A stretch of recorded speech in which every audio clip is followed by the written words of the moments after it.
following Christ is defeated to be subversive, illegal activity, you have been accused of being a believer, arrested, and dragged before court. You have been under secret surveillance for some time now, and so the prosecution has been able to build up quite a case against you. But will there be enough evidence to convict you? Imagine how you would feel sitting in the dock, listening to witnesses give their testimony about you, giving first-hand evidence of the way you have or have not lived your life as a Christian. Imagine a whole host of witnesses ready to take the stand. What kind of evidence would they give?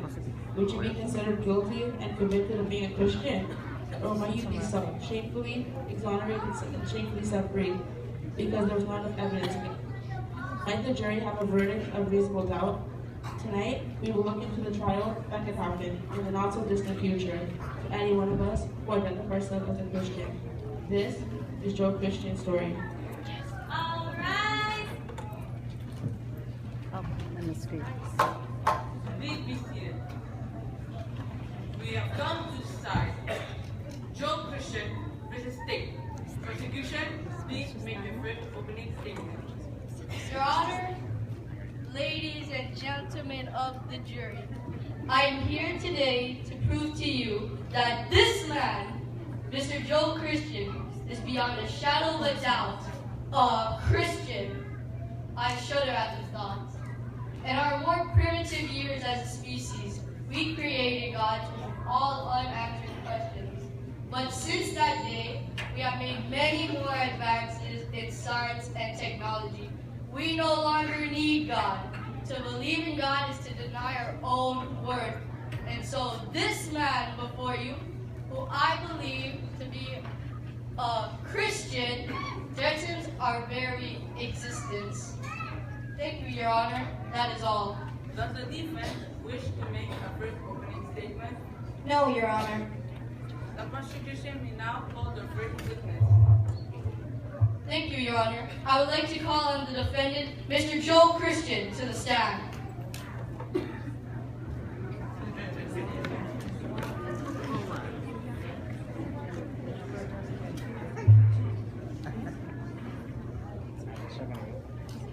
Mr. Christian, do you solemnly affirm that you tell the truth, the whole truth, and nothing but the truth under the pain and penalty of perjury? I do. You may be seated.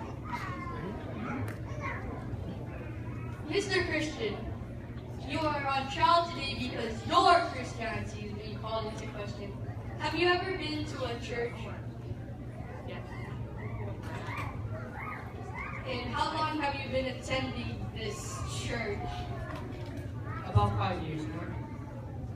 And when you first started attending this church, was there some sort of salvation plan that you took part in, Mr. Christian? Yes, I was baptized into the name of my sins. I received the Holy Ghost when I was 13. Do you recognize this, Mr. Christian? Yes, I do. For the benefit of the jury who cannot see what is written in this document, can you tell us what it is? It is a certificate that I have received from my youth pastor congratulating me on my baptism in Jesus' name. Your Honor, I would like to submit this certificate as Exhibit A, proving beyond a shadow of a doubt that Mr. Christian is indeed a Christian.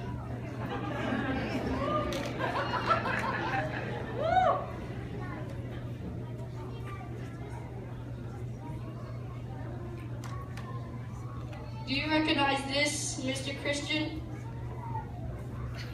Well? It's a Bible. Yes, it is indeed a Bible. And can you tell us whose name is printed in gold on the bottom corner of the cover? My name? It looks fairly worn. Do you read it often? Most days. And what are these things? Some tracts for outreach and a few worship CDs and sermons and some Bible study materials I used to teach a friend. Your Honor, I would like to submit this Bible along with its contents as Exhibit E, proving that my client is beyond a shadow of a doubt a Christian. Accepted. Does the prosecution have any other argument? No more questions, Your Honor. Does the defense have any question for your client? Yes, Your Honor. Joe, you just admitted to this courtroom that you have been baptized according to Acts 2:38, read your Bible regularly, and witness and teach Bible studies. But does that categorically make you a Christian, as the prosecution has stated? Objection, Your Honor. My colleague is leading the witness. Objection stated. I apologize, Your Honor.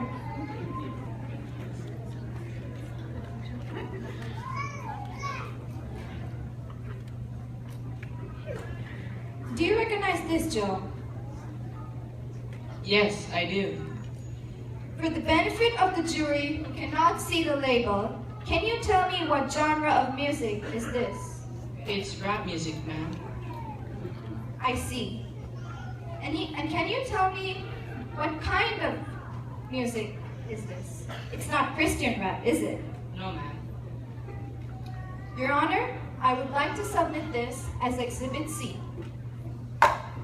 Accepted. Anything else? No further questions, Your Honor. You may step down, Mr. Christian.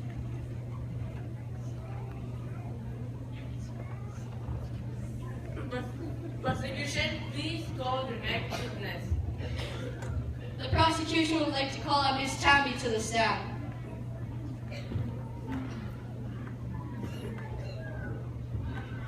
Miss Tam, do you solemnly affirm that you tell the truth, the whole truth, and nothing but the truth, versus pain and penalty of perjury?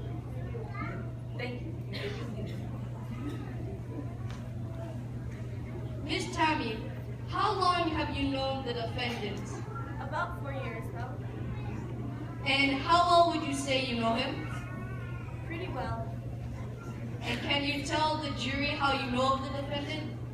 Oh, I know him from church. We've been doing outreach together for years. I was so confused. And can you tell us more about his involvement in this church? He's very active in our church. He's always very busy and is involved in various ministries, from music to outreach. He's always there on time for youth services, and he even brings his family. Will you consider the defendant loyal to the church? Well, I could say that he gives his tithes and pays offerings regularly. So, yes, I guess I can say that he's loyal. Just yes or no answers, please, Miss Tammy. Yes, he's loyal. Thank you, Miss Tammy. The prosecution rests, Your Honor. Would the defense like to cross-examine this witness? No, Your Honor. All right. Thank you, Miss Tammy. The defense can call the next witness. Thank you, Your Honor. We would like to call Miss Tracy Johnson to the witness stand.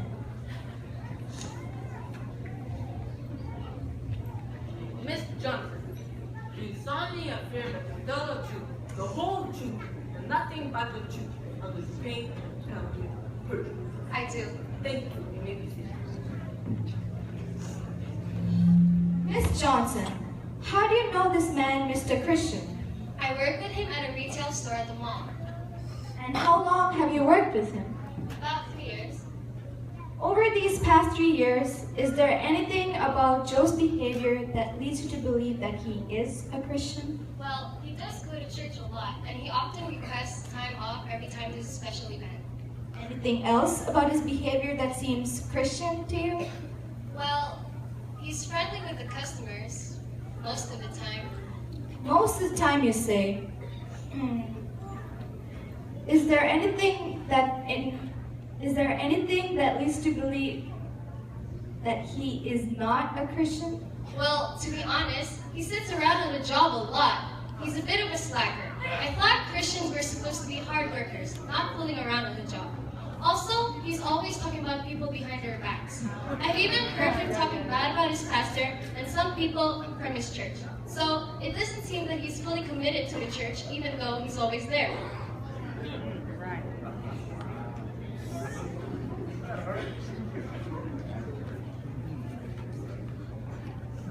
Interesting. Would you like to add anything else on my client's behavior at work?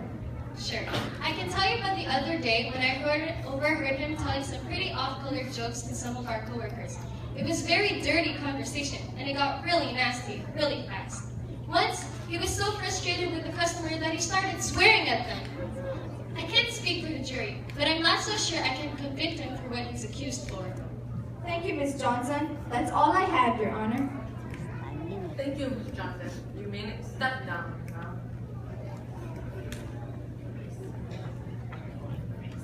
Prosecution? No more questions, Your Honor.